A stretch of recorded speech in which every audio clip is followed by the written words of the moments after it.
Buenas tardes, mis amados hermanos. Amén. Qué gusto de volver a estar aquí nuevamente en la casa de Dios y poder compartir juntos esta celebración del Día del Señor. Amén. Y tenemos el privilegio de abrir las Escrituras y seguir y continuar alimentándonos de la palabra, y eso es verdaderamente una bendición. Es una bendición. Estaremos nuevamente continuando con nuestro estudio continuo del Evangelio de Marcos, como lo hemos estado haciendo ya desde hace meses atrás, y ha sido una bendición, y esperamos en Dios que todo esto que hemos estado estudiando desde el capítulo 1, y ya estamos en el capítulo 12, en el cual estaremos hoy viendo los versículos del 1 al 12, que haya contribuido todo este tiempo para nuestra edificación, para nuestra bendición, nuestro crecimiento en el Señor. Amén. Vamos al Evangelio de Marcos entonces, capítulo 12. Vamos a ver de los versículos del 1 al 12, y ahí es donde estaremos enfocándonos. Antes de leerlo y antes de comenzar, también no quiero pasar por alto darle la bienvenida a una amiga que nos visita por primera vez, la hermana Dayana. El Señor la bendiga, bienvenida. Amén. Siéntate en casa. Amén. Amén. Vamos a leer la palabra de Dios, nos ponemos de pie.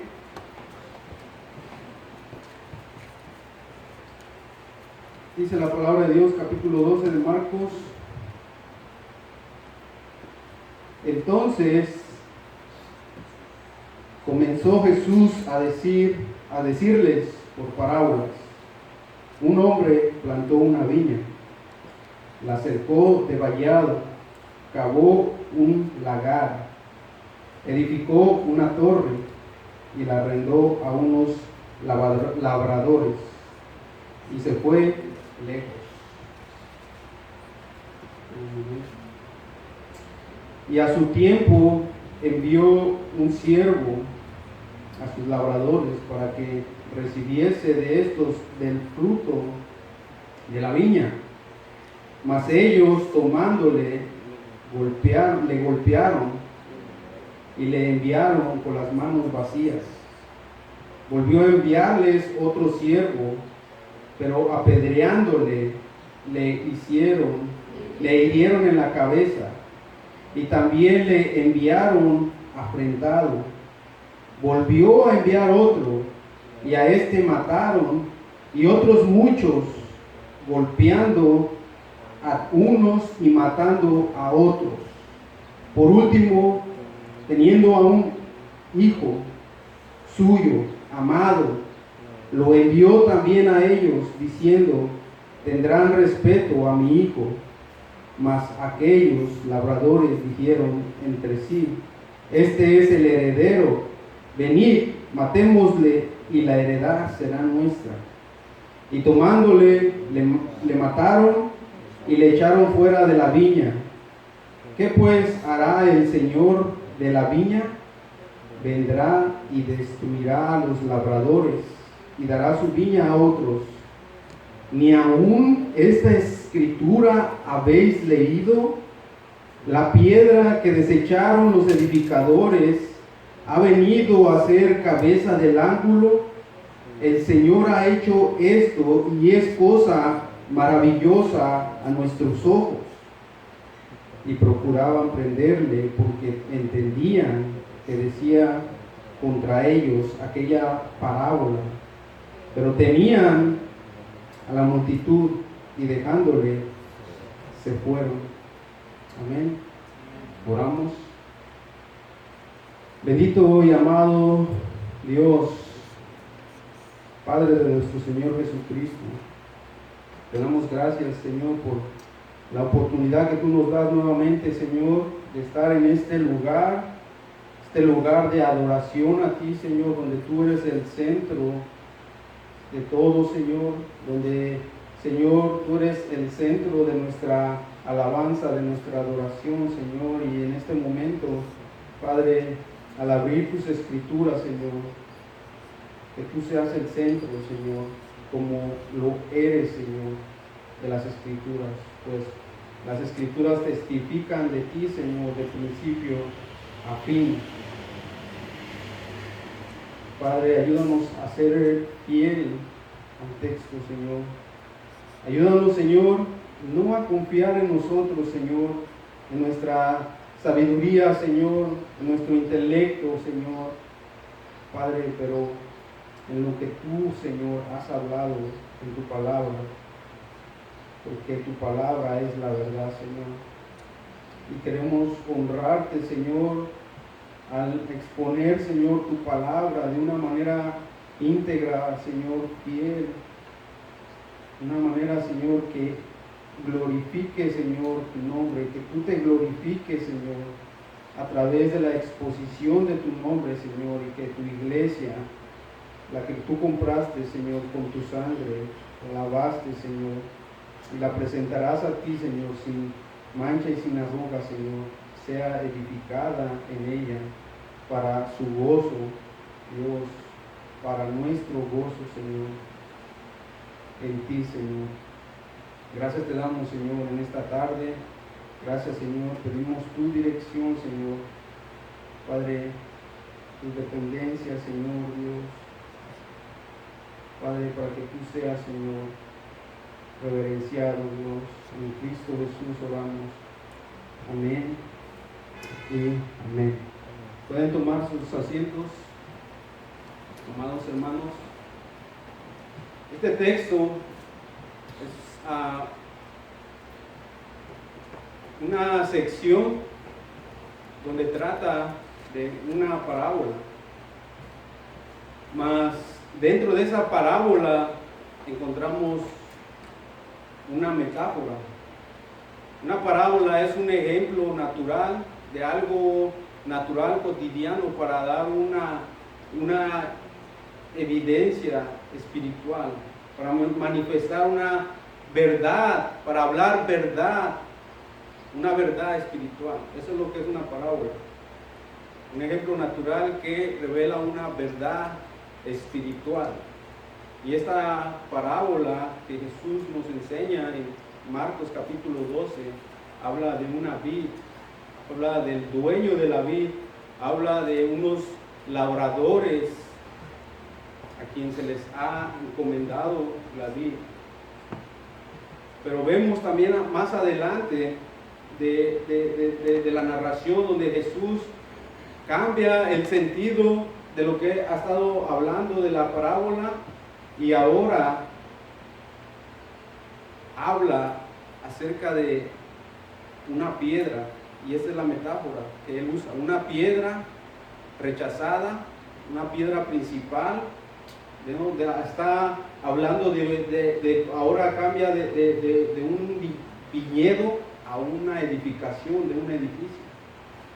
Y queremos en esta tarde, si Dios lo permite, con la dirección de Dios, podamos entender, comprender cuál es el sentido de esto que Jesús habla.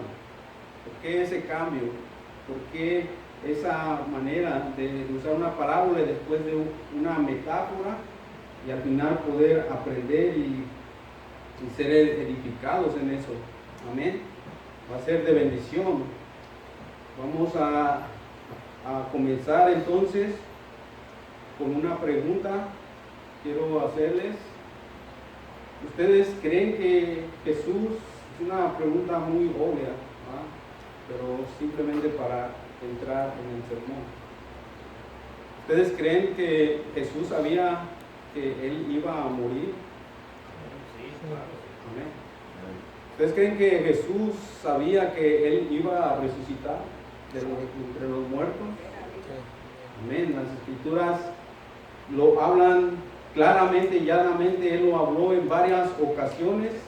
Jesús no se sorprendió con su muerte, a Él no le tomó de sorpresa. Él sabía el propósito por el cual había venido. Él vino para precisamente a ese propósito.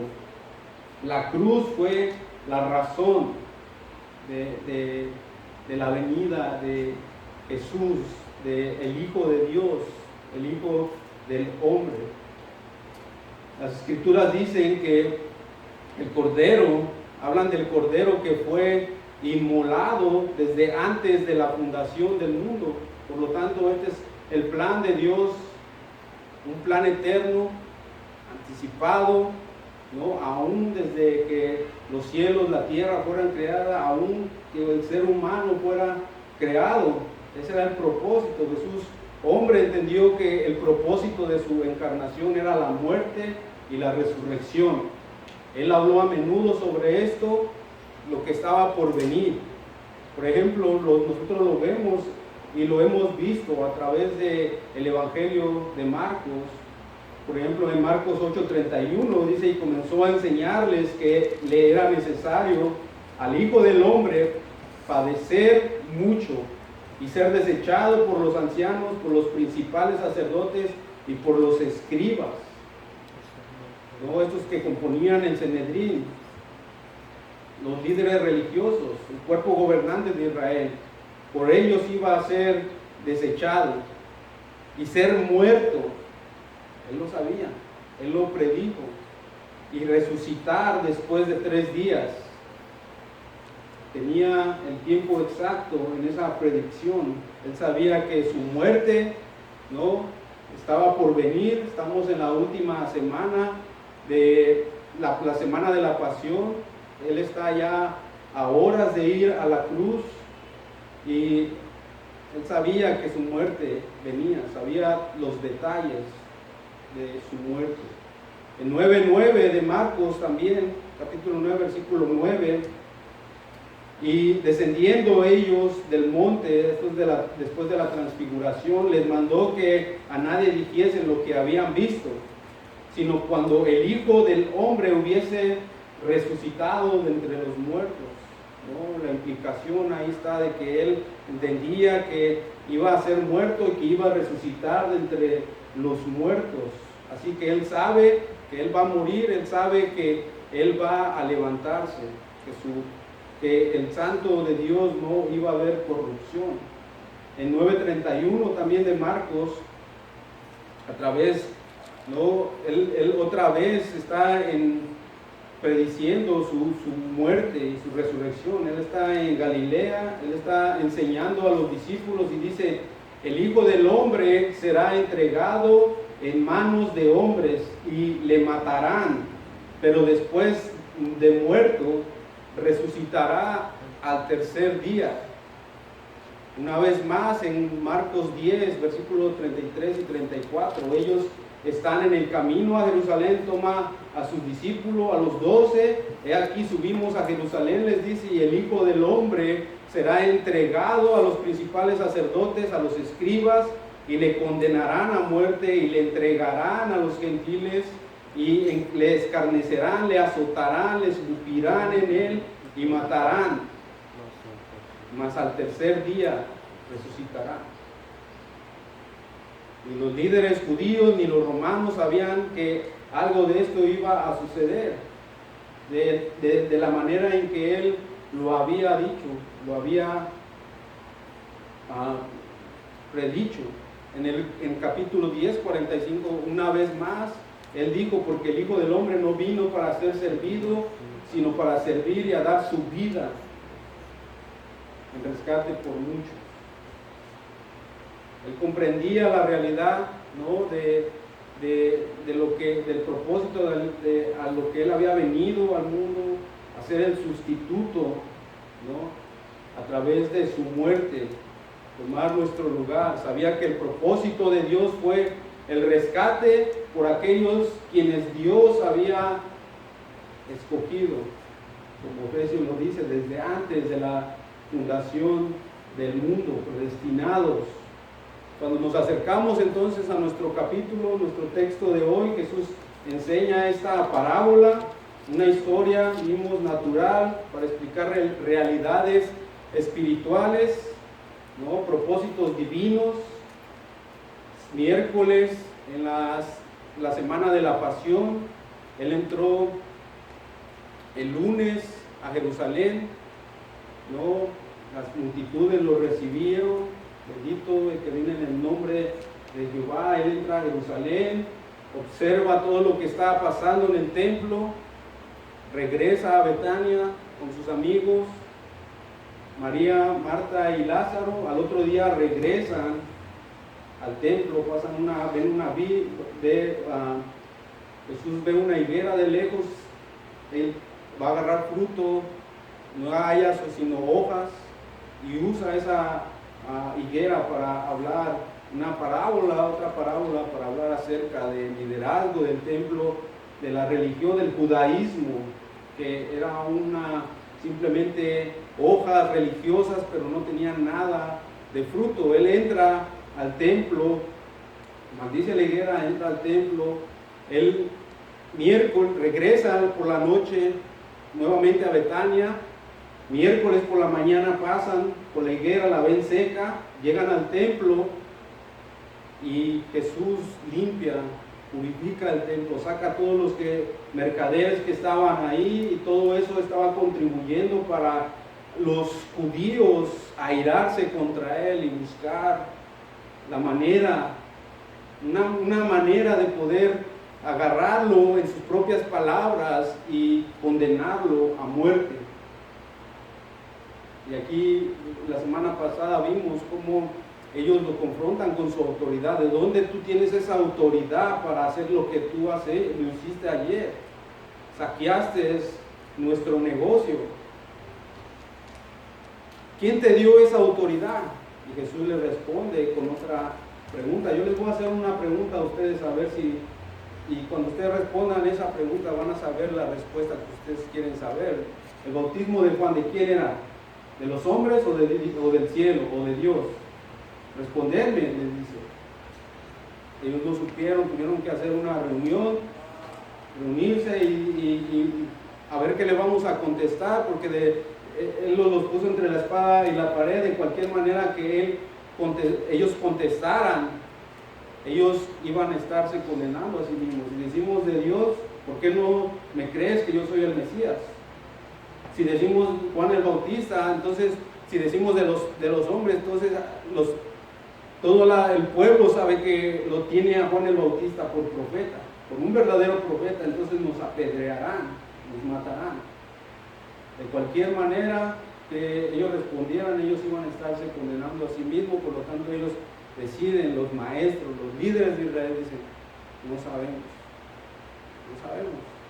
Se tragaron su orgullo, no religioso, su intelecto, no sabemos. Y Jesús le dice: yo tampoco les digo con qué autoridad hago estas cosas. ¿No quieren saber la verdad? No tengo por qué hablar más con ustedes, no tiene caso. No voy a echar mis perlas a los cerdos para que las pisoteen, no voy a echar la verdad a los cerdos, porque no tiene caso, no quieren saber la verdad. Entonces ahí vemos, entramos en esta historia, una historia dramática que señala, ¿no?, la malvada intención asesina de estos líderes de Israel, y también señala la muerte de Cristo. La historia, esta historia de esta vida de los labradores malvados, como está titulada en sus Biblias, es una historia diseñada para intensificar, ¿no?, la hostilidad, la ira de estos hombres, ¿no? Jesús sabe que va a morir y él sabe cómo no manejar esto. Él tiene el control, porque él es Dios. Es 100% hombre, 100% Dios. Él sabía a qué había venido, entonces él está manejando todo esto. Ciertamente los líderes religiosos de Israel no podían tolerar algo como eso. Ellos se enojaron, ellos ya no sabían qué hacer con Jesús, lo llegaron a odiar tanto que querían deshacerse de él. Después, ¿no?, ¿cómo él va a venir a hablarnos esto él aquí, si nosotros después de todo estamos en el templo, estamos adorando, no estamos estamos esperando la Pascua para celebrarla. ¿Cómo Él va a venir a decirnos, a hablarnos esto? ¿Quién te dio autoridad? Nosotros aquí somos la autoridad en el templo. Ellos se enorgullecían de su devoción, se enorgullecían del templo, ellos se enorgullecían de tener la ley, ellos se enorgullecían de mantener su imagen propia.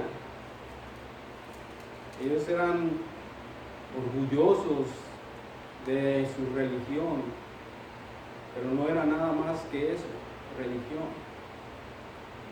Era un nombre, judaísmo. Ellos estaban orgullosos de, entre comillas, ellos decían pertenecer a Abraham, eran hijos de Abraham. Y ellos pensaban que por eso ya eso automáticamente tenía la entrada en el reino de Dios. Simplemente religiosidad, hojas religiosas.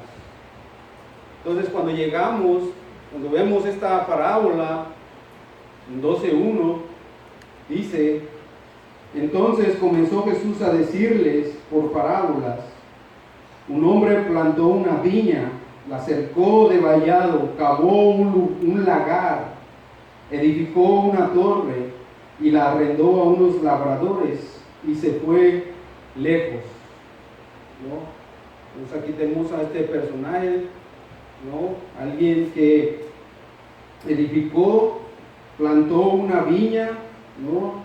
Hizo todo lo que tenía que hacer para que esa viña pudiera dar con éxito lo que él esperaba. Mas, si nosotros notamos en nuestras Biblias que hay una referencia ahí que hace una cita del Antiguo Testamento, Isaías 5:1, el Señor cita a Isaías porque este sería el texto muy para los judíos que estaban escuchando, esto sería muy familiar para ellos, muy familiar para sus oyentes. Isaías da el mismo tipo de analogía, habla de una viña. Vaya conmigo a Isaías, en el capítulo 5, versículo 1.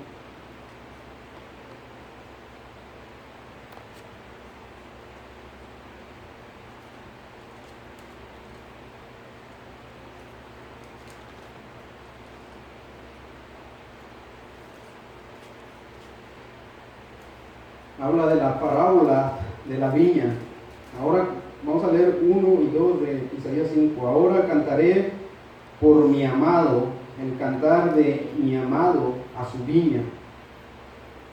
Tenía mi amado una viña en una ladera fértil, había cercado y despedregado y plantado de vides escogidas, había edificado en medio de ella una torre y hecho también en ella un lagar, y esperaba que diese uvas, y dio uvas silvestres. Hizo todo lo que tenía que hacer este hombre. Es el mismo tipo de analogía de Marcos 12, ¿no? Él planta esta viña, ¿no? Él limpia la tierra, la ladera, el problema no era la tierra, ¿no? Dice él, la ladera era fértil, ¿no?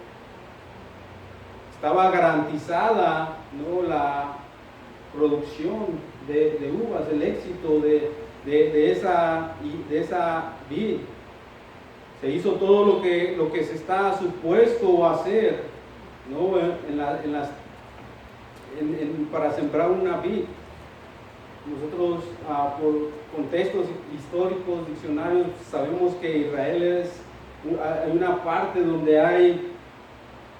donde es muy pedregosa, hay mucha piedra. Entonces él limpió bien, primero preparó la tierra, preparó todo, ¿no? Cavó alrededor para que animales no pudieran entrar y comer, deshacer la viña.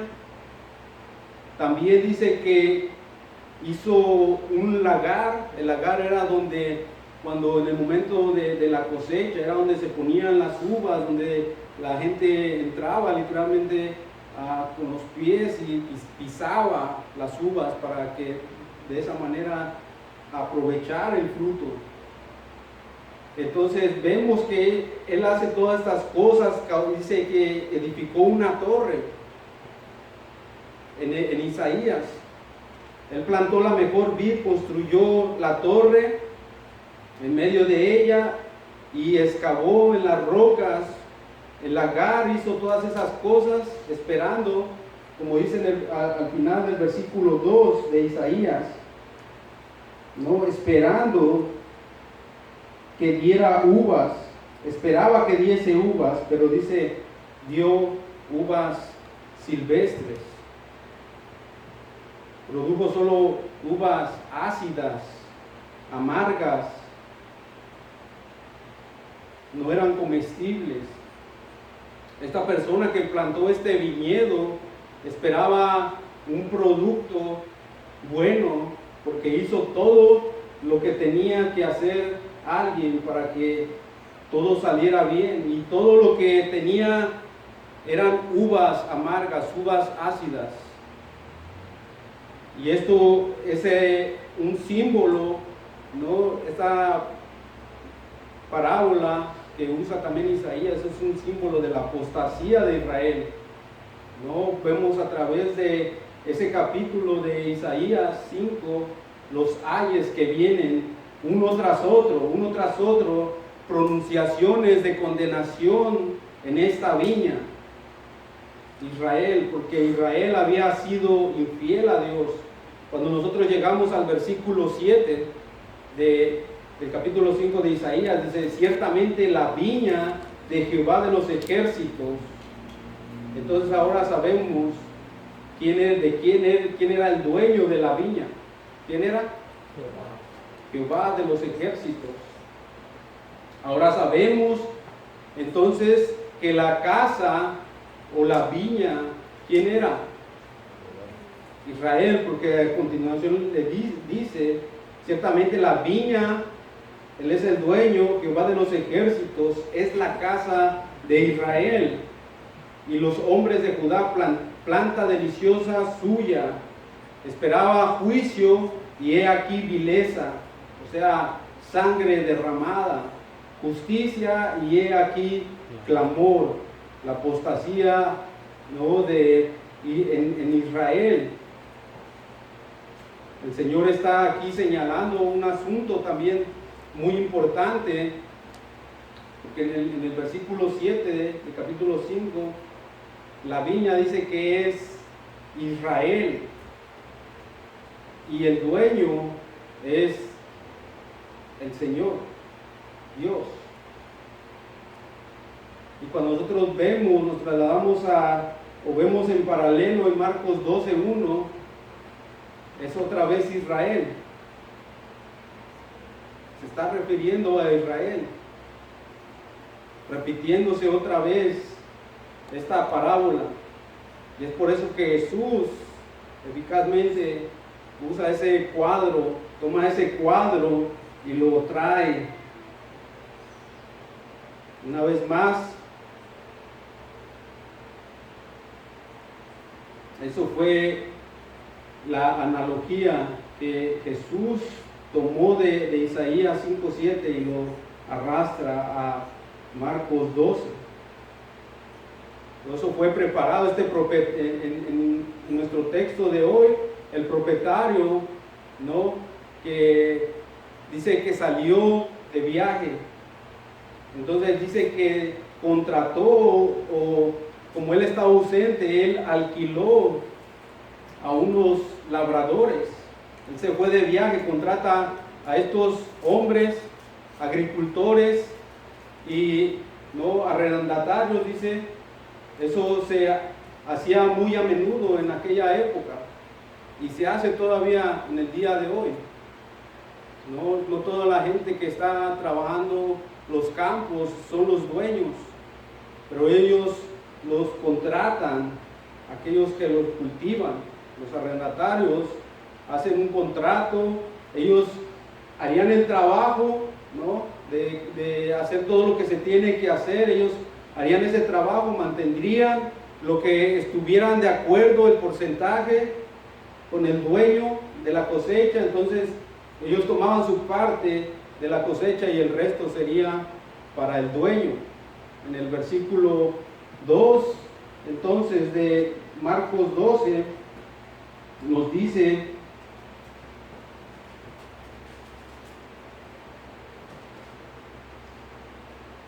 y a su tiempo envió un siervo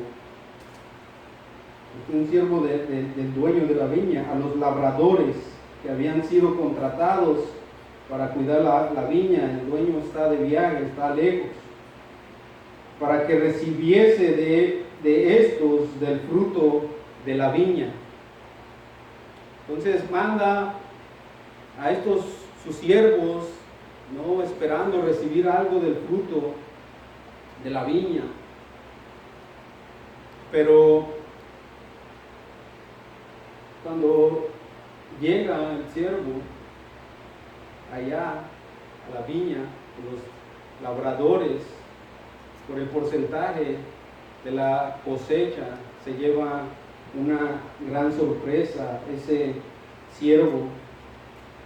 En versículo 3, mas ellos tomándole, le golpearon y le enviaron con las manos vacías. Con las manos vacías y nada, ¿no? El dueño tenía todo el derecho de recibir algo del fruto. Era su viña. Mas sin embargo vemos esa ingratitud, eso es rebelión de parte de los labradores, abierta maldad. En el versículo 4 dice: y volvió a enviarles otro siervo. Yo creo que note aquí, vemos una cierta paciencia de este dueño. Cualquier otro dueño hubiera mandado un ejército para destruir a esos labradores y sacarlos de ahí, pero no. Versículo 4, volvió a enviarles otro siervo, pero apedreándole, ¿no? Y si se dan cuenta, la maldad va creciendo. El otro simplemente lo enviaron con las manos vacías. Este otro siervo lo apedrearon, le hirieron en la cabeza y también lo enviaron afrentado, ¿no? Lo avergonzaron y lo enviaron de regreso a su dueño sin nada, con las manos vacías. Con las manos vacías. Lo avergonzaron, lo apedrearon, hirieron su cabeza. Y en el versículo 5 volvió a enviar otro, y a este mataron. La maldad sigue aumentándose, acrecentándose. Ahora ya mataron a este otro, y después dice: y a otros muchos más. A otros muchos, golpeando a unos y matando a otros. Usted dirá: wow, qué paciencia la de este hombre, ¿no? Ha enviado a unos, lo han maltratado, ha enviado a otros, golpeado, avergonzado, ha enviado a otros, lo han matado, y a muchos más. ¿Qué pasa con estos labradores? ¿Qué se creen? ¿No? Mira, versículo, esto vemos que cada vez se intensifica más y más. En Mateo, el pasaje paralelo 21:35 nos dice: mas los labradores, tomando a los siervos, a unos golpearon, a otros mataron y a otros apedrearon. Hicieron lo que quisieron. Ellos querían adueñarse de la viña, quedarse con la viña, ¿no? Nosotros vemos mucho eso. Yo he escuchado muchas pláticas aquí, muchas historias en los Estados Unidos de cosas que pasan en sus países, como de construir una casa y dársela a alguien. La casa está ahí sola, ocúpala, no te preocupes, está ahí echando ahí a perder, ocúpala, que la ocupen y si bien amablemente entran, se adueñan después, ya no quieren salirse. Eso pasa muy a menudo en nuestros países, no sé usted. Pero este es el comportamiento por parte de estos agricultores. Es un comportamiento ingrato, lleno de maldad, de rebelión. Pero lo más sorprendente es el comportamiento por parte del propietario. Él estaba en todo su derecho de enviar un ejército y sacarlos, matarlos, pero vemos una cierta paciencia en eso. ¿No? Alguien podría decir, a este hombre, ¿qué le pasa? A este hombre, si yo fuera, yo ya los hubiera matado, los hubiera acabado, destruido. Pues ¿qué se creen? Ya no envíes más, envía un ejército que los acaben. Y entonces la historia realmente se vuelve todavía más sorprendente cuando nosotros vemos el versículo 6. En el versículo 6 dice, por último, teniendo a un hijo suyo, amado, lo envió también a ellos, diciendo, tendrá respeto a mi hijo. Yo creo que si yo mando a mi hijo, a este lo van a respetar. Si yo mando a mi hijo, a este sí van a recapacitar de alguna manera. Y voy a recibir un poco de mi porcentaje del fruto de la cosecha. Era un hijo, dice, amado. Era un hijo y habla específicamente uno, unigénito, único. Pero esta palabra va más allá de solamente un único hijo, sino único en su clase. No hay otro como él, en contraste a todos los demás hijos a todos los demás que envió. Los otros eran siervos, no. Este es el hijo, este es el heredero, este es el primogénito, este es el más precioso de la casa. Pero él les envió por último a él diciendo, lo respetarán, recapacitarán y dirán, vamos a arrepentirnos, vamos a volvernos, vamos a ponernos a cuentas con el dueño. Y en el versículo 7, mas aquellos labradores dijeron entre sí, este es el heredero, venid, matémosle y la heredad será nuestra. No recapacitaron, ellos querían apropiarse de la viña, querían quedarse con todo. Recuerden, es la parábola que Jesús está contando. No nos pierdamos. Él está ahí frente a estos judíos, está en el templo, hay una multitud que está escuchando y están escuchando toda esta parábola. Y a Jesús le encantaba poner estos aspectos impactantes en sus historias, ¿no? Estos aspectos chocantes, inexplicables, eran unos aspectos incluso hasta en cierta manera algo tontos. ¿Cómo el dueño va a estar enviando si está viendo que los están golpeando, los están maltratando, los están matando? Era inaceptable.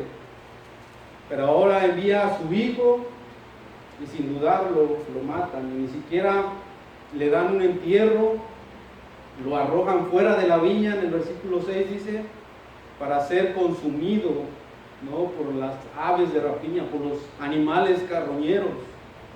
Entonces viene la pregunta en el versículo 9, ¿qué hará el dueño de la viña? ¿No? ¿Qué pregunta? ¿Qué va a hacer el dueño de la viña? No, él ha mostrado paciencia, él ha mostrado, ha enviado uno misericordia uno tras otro, y ellos cada vez su maldad va acrecentando hasta matar al hijo. Hasta matar al hijo. ¿Qué pregunta la que hace? Entonces,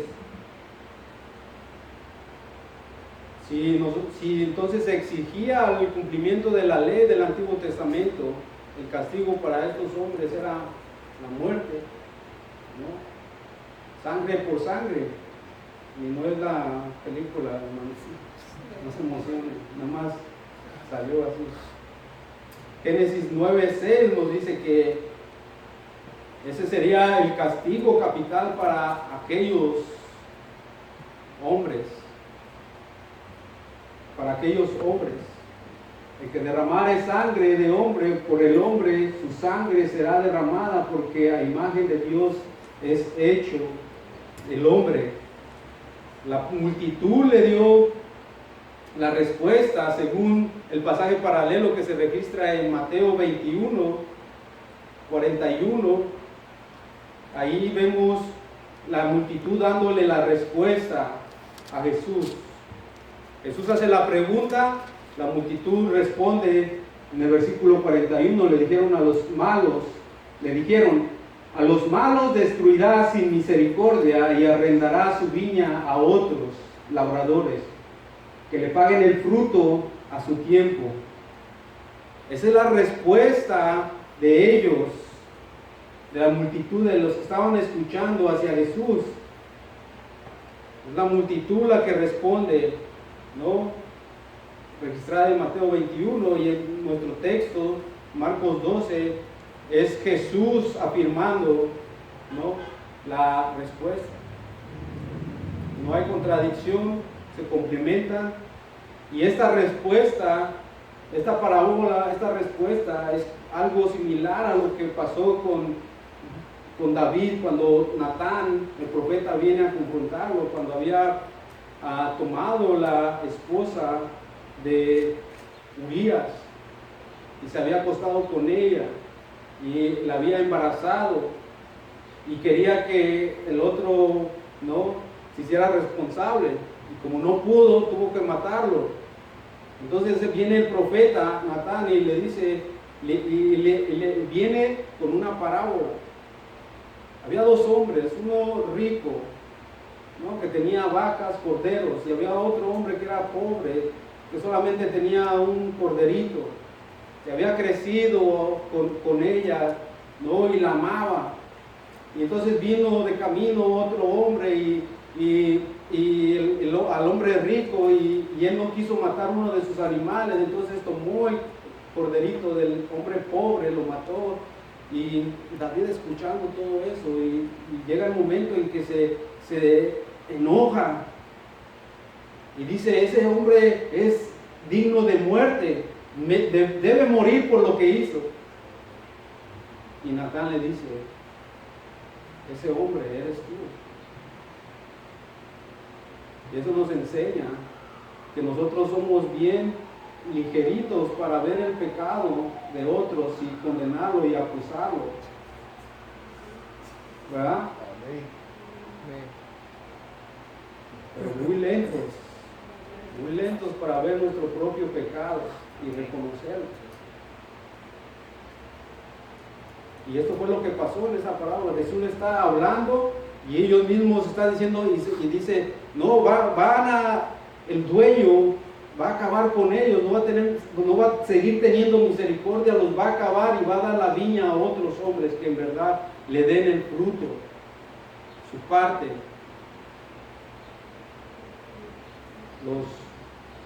Ellos mismos. Por eso la parábola son ejemplos naturales que enseñan verdades espirituales. Entonces, algo interesante está sucediendo, porque Lucas 20:16 dice, también es el pasaje paralelo, esta parábola, ¿no?, está registrada en los evangelios sinópticos. Lucas dice, por su parte, vendrá y destruirá a estos labradores y dará la viña a otros. Cuando ellos oyeron esto, dijeron, Dios nos libre, porque ellos entendieron que Él habló la parábola contra ellos. Al final dice, el Señor nos libre de esto. Ellos entendieron que se estaba dirigiendo a ellos. Esta es la parábola. Esta es la enseñanza de la parábola de Jesús a los que estaban ahí en el templo. Ahora veamos la interpretación de la parábola. Un hombre, dice, plantó una viña, ¿cierto? En el versículo 1, un hombre plantó una viña. ¿Quién era ese plantador? Dios. Él es el originador. ¿Qué es el viñedo? Israel. ¿No? Israel, ¿no?, según Isaías 5. ¿Quiénes son los labradores? Los líderes religiosos. Esos son los labradores. Son los líderes religiosos los que decían cuidar al pueblo de Dios, los que eran mayordomos de la posesión de Dios, ¿no? Pero llegan a ser unos miserables. Según las palabras de Jesús, esa misma semana de la pasión, registrada en Mateo 23, ahí Él los confronta, los llama hipócritas, sepulcros blanqueados, ¿no?, generación de víboras. ¿Y qué es este viaje que este hombre hizo? Un viaje largo, porque se dice que él plantó la viña y se fue, preparó todo aproximadamente para que desde que uno planta una viña y hasta que dé fruto, tienen que pasar como aproximadamente 5 o 6 años. Entonces fue un viaje largo. ¿Y qué es este viaje entonces? Este viaje es el periodo de la historia del Antiguo Testamento. A través de toda la historia de Israel, Dios ha plantado a su pueblo desde Abraham y ha puesto líderes. Él les ha dado su ley. Estos líderes tienen la responsabilidad de Dios de dar la verdad al pueblo, de instruir la verdad al pueblo. ¿No? Viene el tiempo de la cosecha. El tiempo de la cosecha es la estación cuando Dios viene a esperar el fruto espiritual, ¿no? El fruto que da el estar siendo expuestos a la palabra de Dios, a las verdades de Dios. Entonces, Dios espera que lo que Él ha dado, la verdad, su ley, las escrituras, espera que den fruto. Y eso es lo que Dios espera de la iglesia cuando es expuesta a la palabra, que dé fruto, que dé fruto. Estamos siendo expuestos a la palabra día con día en la iglesia, en nuestros hogares, sermones, nosotros mismos escudriñando la palabra. Debe haber mucho fruto. Más adelante, o en Juan, Jesús usa otra parábola para hablar de una vid verdadera, en cual todos los pámpanos que permanecen en él lleva fruto, y el Padre los limpia. En la parábola, el Padre Dios es el labrador, y Él limpia para que lleven más fruto. Aquí está bien para nosotros hacernos la pregunta: Todo esto que hemos estado aprendiendo, desde que yo me convertí, desde que yo tengo razón de estar en los caminos de Dios, todo lo que yo he escuchado de Dios, está siendo evidente, ¿no? El jueves el hermano Uriel hablaba de eso, de la fe sin obras, está muerta, la fe sin frutos. La evidencia de nuestra fe son los frutos, de que nuestra fe verdaderamente es genuina, son los frutos. Pero si no está viendo esos frutos, entonces nuestra fe es muerta. Es muerta. Debemos examinarnos a nosotros mismos si estamos en la fe, si estamos en Cristo Jesús. Porque no es posible estar en Cristo y no estar dando frutos. No es posible estar siendo expuestos en la palabra y no estar dando esos frutos. Ahora después habla de los esclavos. ¿Quiénes son los esclavos que Él envía? En nuestro texto son los profetas del Antiguo Testamento. Dios envió uno tras otro a Israel para traer a la nación un recordatorio de las demandas. Ellos venían con acusaciones, ¿no?, de sus pecados. Ellos venían denunciando el pecado del pueblo, ¿no? Ellos así los llamaban a un arrepentimiento, a que se volvieran, que llevaran una vida de rectitud. Eso es todo lo que ellos hicieron, llamar a la nación para que produciera el fruto del honor de Dios y de la gloria de Dios, para dar a Dios la cosecha de vida a Él, para llamar al pueblo a la santidad y a la justicia y al verdadero arrepentimiento y la fe en Él. ¿Y qué hizo Israel con los profetas?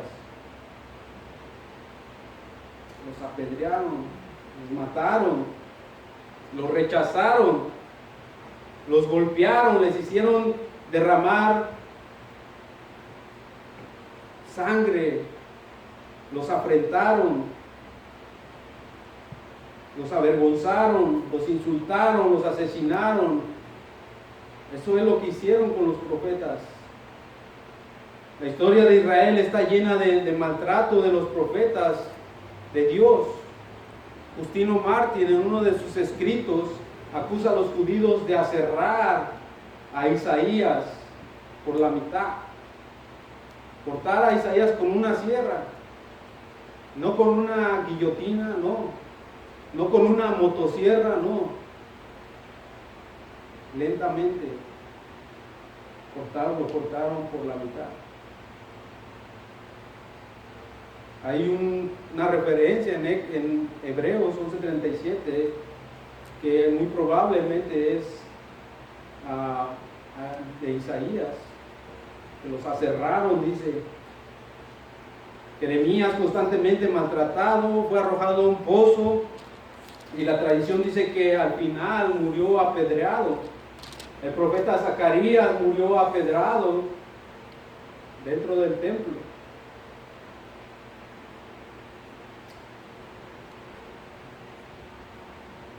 Dentro de la misma semana de la pasión, las últimas semanas de Jesús, en Mateo 23, 29, en el tiempo de Jesús, los líderes religiosos, ellos construían, ¿no?, monumentos a los profetas alrededor de sus tumbas, ¿no?, a los profetas del pasado. Y Jesús les dice: así testificás contra ti mismo que sois hijos de los que asesinaron a los profetas. Ustedes construyen todo eso, los adornan muy bonito, y ustedes dicen entre sí: si nosotros hubiéramos estado en aquel tiempo, nosotros no hubiéramos hecho lo que nuestros padres hicieron. Ustedes están testificando contra ustedes mismos, porque Yo conozco sus pensamientos, su corazón, que ustedes quieren hacer lo mismo con los profetas, con el profeta que Dios ha enviado, con Jesús, con el Mesías. Estaban planeando para asesinarlo. Ustedes llenan la medida, dice, de sus padres, igualitos a sus padres. Más ustedes son peor que sus padres. ¿Por qué? Porque esa generación fue la más malvada, porque los otros mataron a los profetas, pero estos mataron al Hijo, al último enviado, al último, y lo mataron. Jerusalén, Jerusalén, que mata a los profetas, que apedrea a los que son enviados. ¿Cuántas veces quise juntarlos como la gallina junta a sus polluelos y no quisieron? Casa será desierta.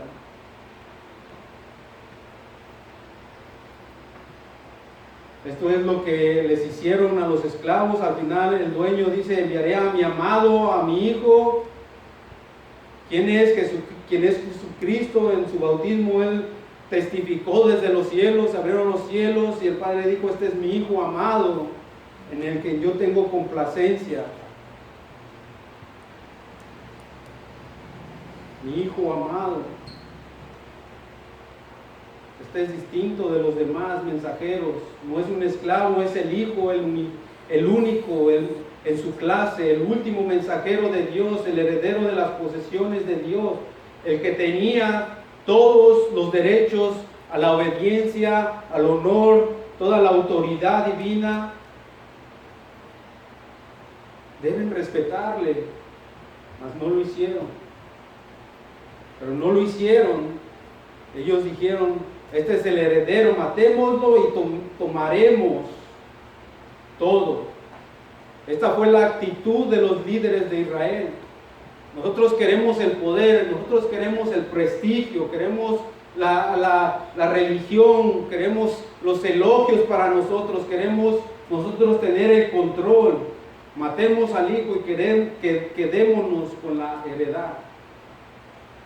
Y eso es lo que la iglesia, muchas de las que se dicen llamar iglesias, matan al Hijo, lo sacan completamente al Hijo y ellos quieren para sí mismos la gloria. Y eso es lo que la iglesia, muchas veces los creyentes hacen cuando dicen: déjame en paz, Dios, déjame hacer lo que yo quiero, yo quiero la gloria, yo busco la gloria para mí, aunque muchas veces decimos: lo que hice, le hice para la gloria de Dios, pero por dentro muchas veces hacemos eso. Desechamos al Hijo, queremos para nosotros el prestigio, queremos nosotros la atención de todos, queremos nosotros las felicitaciones, los méritos.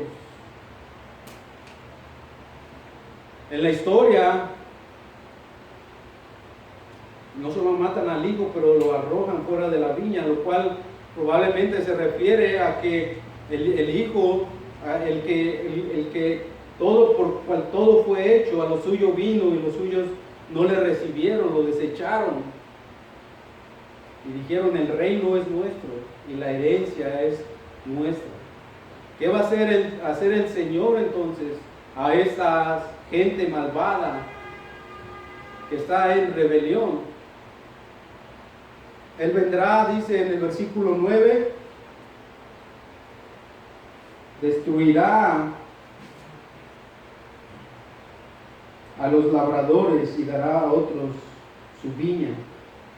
Dará a otros su viña. Los destruirá.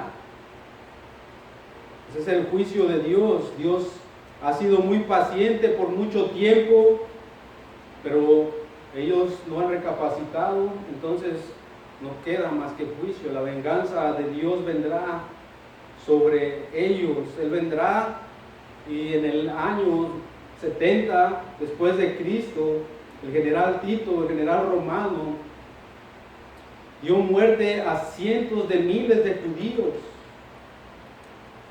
Destruyeron el templo por lo cual no quedó piedra sobre piedra. Entraron en las aldeas y hicieron una masacre de gente por todas partes. Tal juicio, tal devastación que el templo nunca fue reconstruido. Todos los registros fueron destruidos, de manera que ya no hay sacerdotes, se perdieron los registros, ya no hay sacerdotes, ya no iba a haber más sacrificios, ya no iba a haber más ceremonias, más sacrificios de animales. Todo el sistema fue destruido, y eso no fue lo peor, pero todas esas personas que eran parte del sistema fueron de alguna manera catapultadas hacia la condenación eterna, al infierno eterno. Pero ¿qué significa cuando dice que dará la viña a otros? Él dará el viñedo a otros. Vaya conmigo en Mateo 21, 43. ¿Qué significa esto?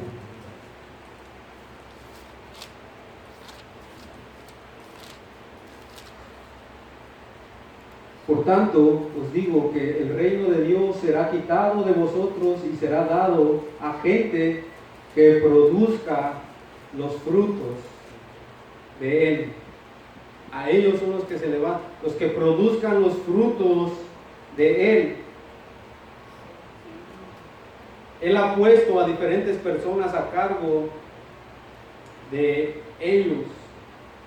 Otros serán los que custodien, los que sostengan la verdad. Otros serán los que sostengan las escrituras.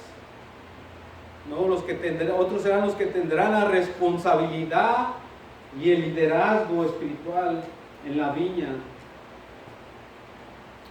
a su pueblo. Y entonces, ¿quiénes serán estos mayordomos? Estos nuevos mayordomos a quien se les dará eso.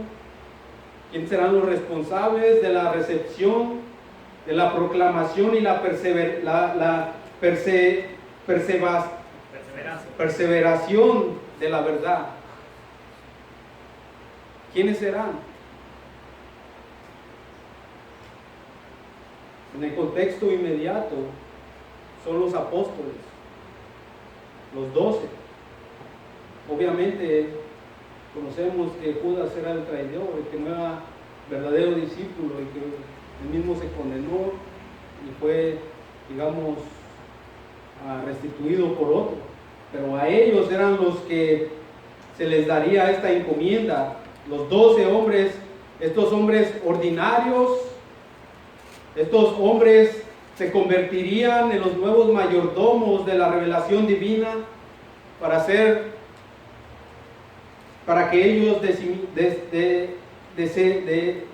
expandieran la palabra al pueblo de Dios. Los nuevos administradores, los 12, y posteriormente todos aquellos que sostienen y proclaman la doctrina de ellos, de los apóstoles. La doctrina de los apóstoles.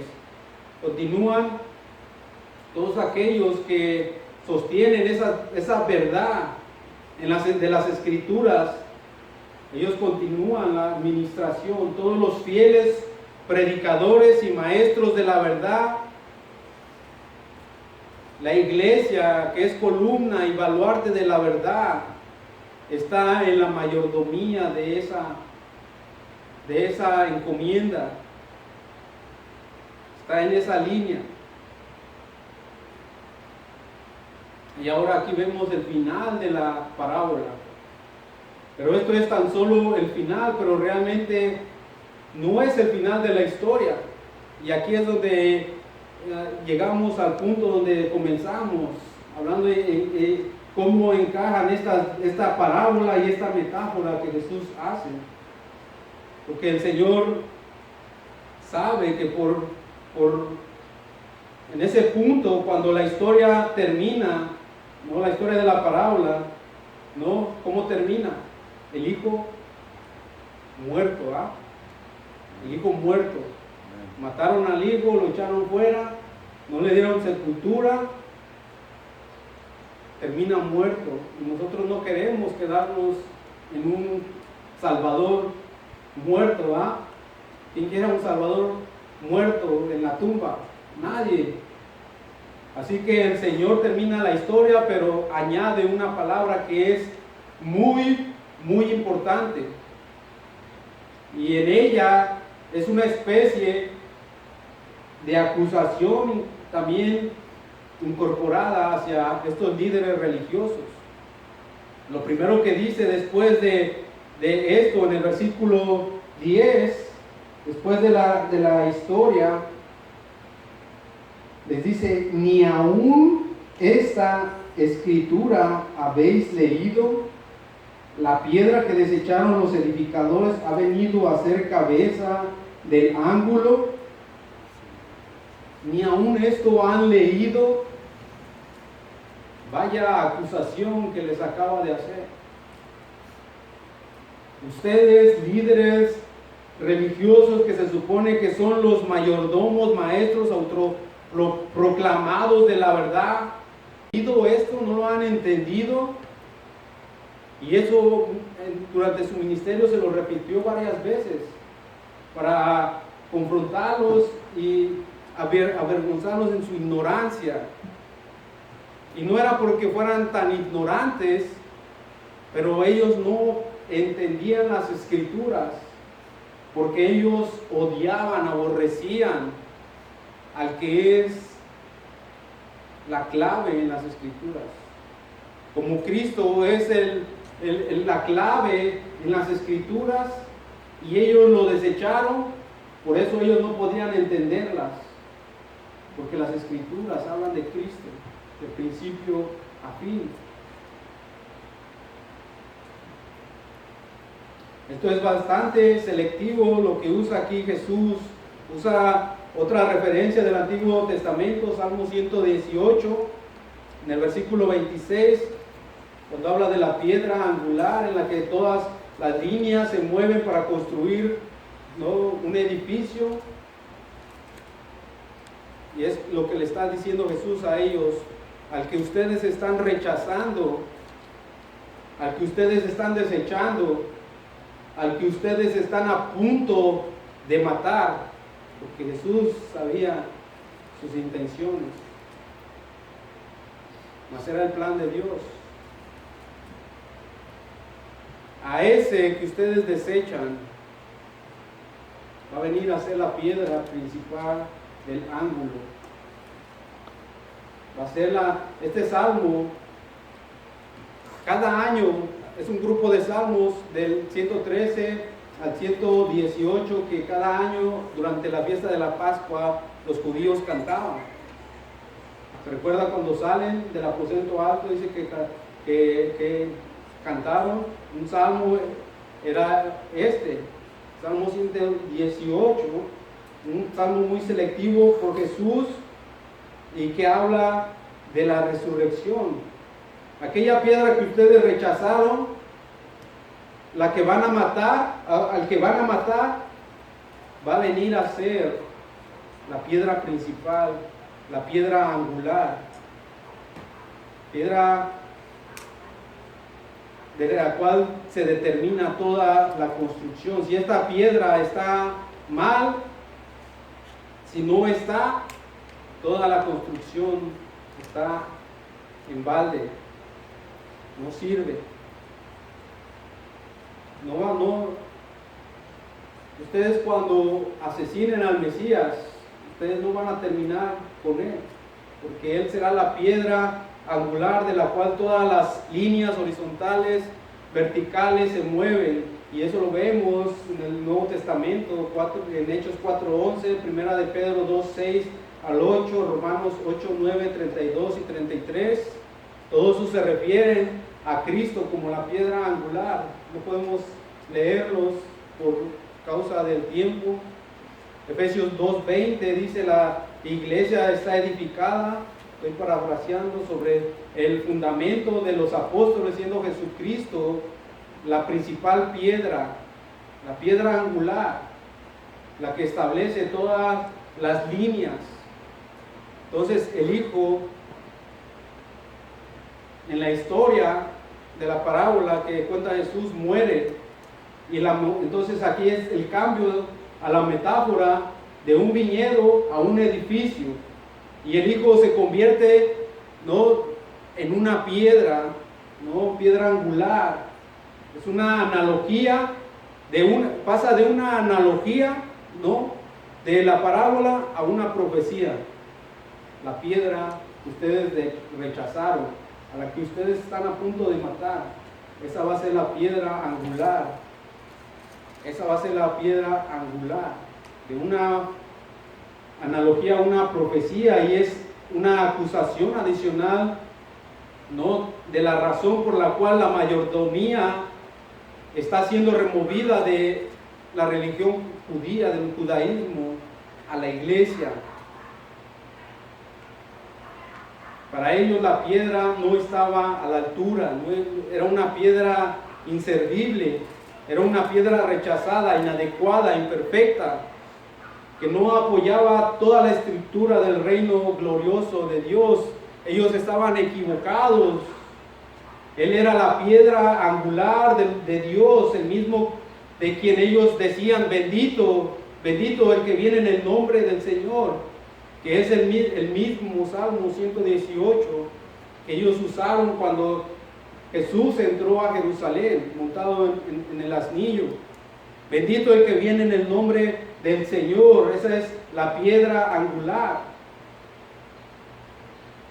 En Lucas 20:18, el pasaje paralelo añade algo, no escribiendo sobre la misma parábola. Lucas añade el hecho de que Jesús tenía una cosa más. Esto que él, escucha esto, lo que él dice, cuando después de citar el Salmo 118, ya vamos terminando, Jesús dijo esto: todo el que caiga sobre esta piedra. Déjeme leérselo de otra versión, de la Biblia de las Américas. Todo el que caiga sobre esta piedra será hecho pedazos, dice. Y aquel sobre quien ella, la piedra, caiga, lo esparcirá como polvo. Y esta es una declaración aplastante sobre el juicio que vendría. Jesús no es solo la piedra angular que da la estructura y simetría a la iglesia, sino que es la piedra de juicio aplastante sobre todos aquellos que lo rechazan. Él es la piedra angular, preciosa, pero es una piedra de juicio contra todos aquellos que la rechazan.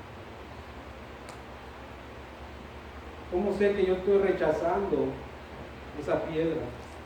Cuando tú estás siendo expuesto a la palabra y no estás dando frutos, lo estás rechazando.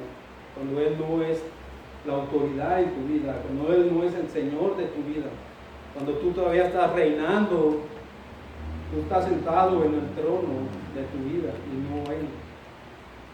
Jesús no es solo la piedra angular que da la estructura, pero es una piedra de juicio. Y la respuesta en el versículo 12, ellos estaban tramando de agarrarlo de alguna manera para asesinarlo, y esta que Jesús les dice, esta parábola y esta metáfora, simplemente aumentó más su furia.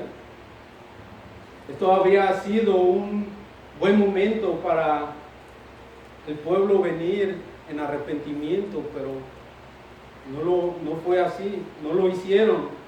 Simplemente se fueron.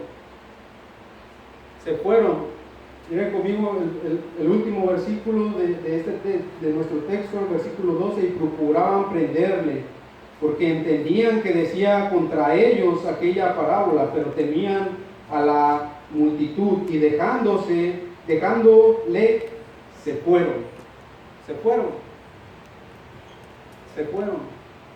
Estaban en un momento para que ellos pudieran arrepentirse, reconocer a Jesús como el verdadero Mesías, que es como la promesa, mas ellos se enfurecieron, lo dejaron. Ellos estaban tratando, no planeando ya de destruirlo. Ellos se van. En el versículo 13, que es nuestro texto para la próxima semana, si el Señor lo permite, ellos regresan, ellos están de vuelta, pero desde esa perspectiva, ellos regresan ese mismo día a Jesús.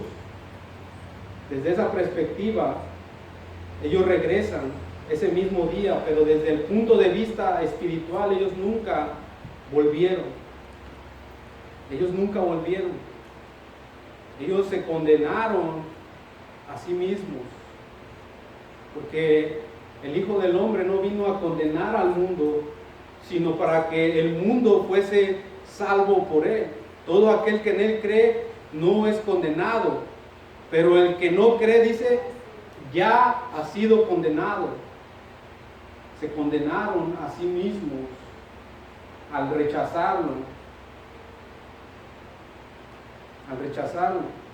Volvieron al próximo día, pero físicamente, pero no volvieron. Desde el punto de vista espiritual, nunca volvieron. ¿Cómo está tu vida en ese aspecto? ¿Estás en Cristo? ¿Estás en Cristo o estás simplemente en una iglesia? Porque tú puedes estar en una iglesia y no estar en Cristo. Tú puedes venir y sentarte, escuchar las verdades de Dios, e irte y volver a la iglesia y no estar en Cristo. Te vas y vienes, pero si no estás en Cristo, eres como estos hombres religiosos. Eres como estos hombres que buscan simplemente el ser reconocidos, aplaudidos, el sentirte tú bien, no en silenciar tu conciencia. Voy a la iglesia, pero para calmar mi conciencia, pero tu vida no está dando frutos fuera de la iglesia.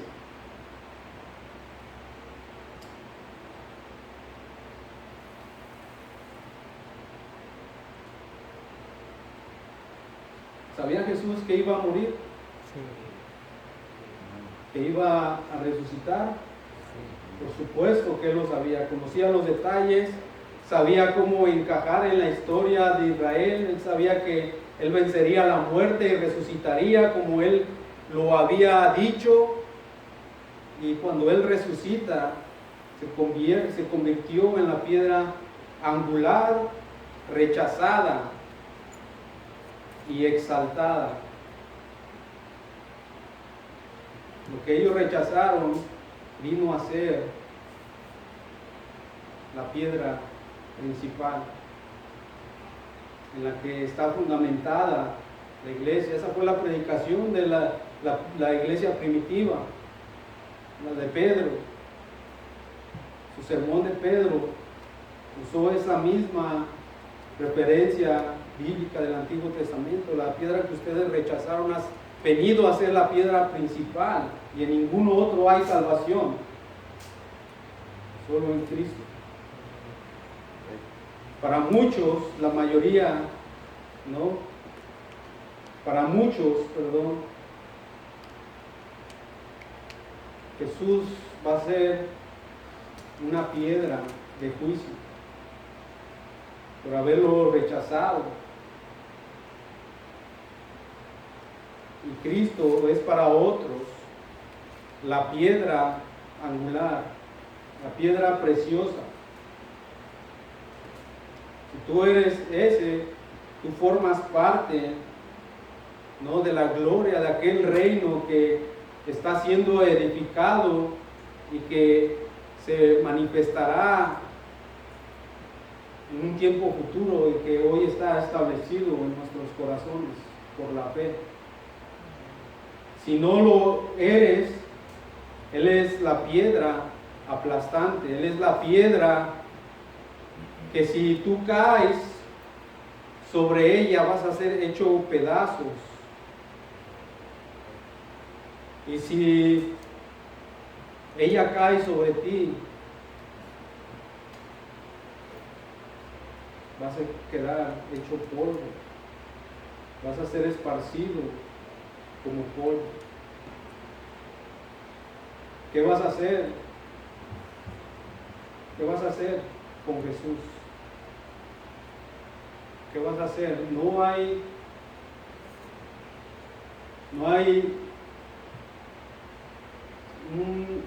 una manera en que tú digas, me voy a quedar neutral. No. Porque en el momento cuando tú haces eso, ya estás rechazando a Jesús. Te estás condenando a ti mismo. Pero, hermanos, nosotros conocemos que el Señor es paciente para con todos. Aunque muchos retardan, dice que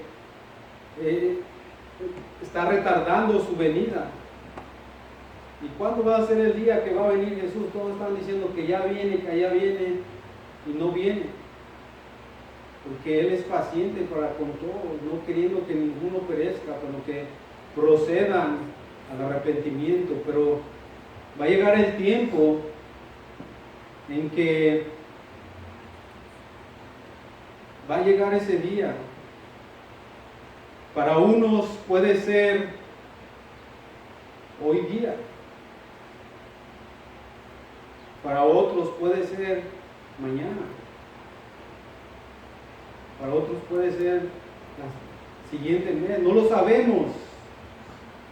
Por eso mismo la Escritura dice que hoy es el día de salvación. Hoy es el día de salvación. Ven a esa piedra angular, preciosa. Arrepiéntete de tus pecados. Ven a Él y tendrás misericordia. Clama a Él y Él será propicio a ti. Él será propicio a ti. Examina tu vida. ¿Estás dando los frutos? ¿Estás dando frutos dignos de Él? Amén. Él te va a limpiar y vas a seguir dando más frutos. Pero el Señor limpia de una manera especial. Las ramas, cuando son cortadas, la planta, cuando se le es cortada las ramas, ella no sabe y ella piensa que su labrador le está haciendo daño al cortar las ramas. Tras. Señor, pero tú no me quieres, tú no me amas. Y el Señor, tras. Cortando, pasándote por el fuego, probándote. Pero eso trae fruto. Él te limpia para que des más fruto y tu fruto permanezca, aunque tú en el momento no lo entiendas. Confía en Él, aférrate a Él, permanece en Él, porque el que permanece en Él lleva mucho fruto. Amén. Vamos a orar.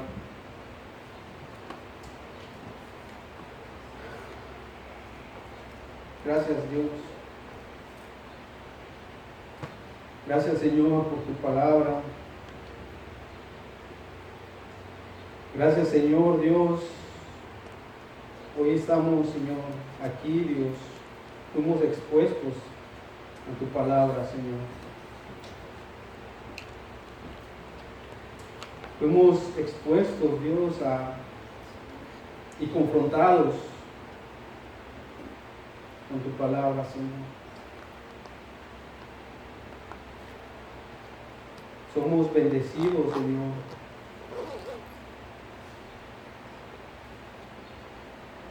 En tu palabra, Señor. Y tú nos das, Señor, la oportunidad, Señor, hoy día. Mañana no sabemos, Señor, si estaremos o tendremos esa oportunidad. Pero hoy, Señor, tú la has fielmente, por tu misericordia y gracia, Señor, la has dado, Señor, a nosotros. De, Padre, examinar nuestras vidas y ver si realmente estamos en la fe. Padre, muéstranos, Señor Dios, muéstranos, Señor, en que si estamos en ti, Señor, Padre, y si no, Dios, trae, Dios, arrepentimiento, Señor, trae convicción de pecado, Dios, trae arrepentimiento a nuestras vidas, Señor. Danos esa fe salvadora, Señor. Haz tu obra, Señor, por medio de tu Espíritu, Dios, regenerando, convirtiendo, Señor, aquellos que están fuera de ti, Señor. Padre, y aquellos, Señor, que están en ti, Dios, fortalécelos, que sean arraigados, Señor, a ti, dando fruto, Señor, perseverando en ti, Señor. Y que seas tú, Señor, limpiándolos, Señor. Sé tú limpiándonos para que demos más frutos, Señor. Muchas veces, Señor, la disciplina no es agradable, pero al final trae fruto apacible de justicia para aquellos que son ejercitados en él. Gracias, Dios. Gracias por todo. Gracias por este tiempo, Dios. Gracias, Señor, Dios. Haz tu obra, Señor, en este lugar, en cada vida, Dios. Se trata de ti, Señor, no de los hombres. Se trata de ti, Señor. Se trata de tu gloria, Señor. De tu poder, Dios. Gracias, Dios, en Cristo Jesús. Amén. Amén.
Pues en ti he creído.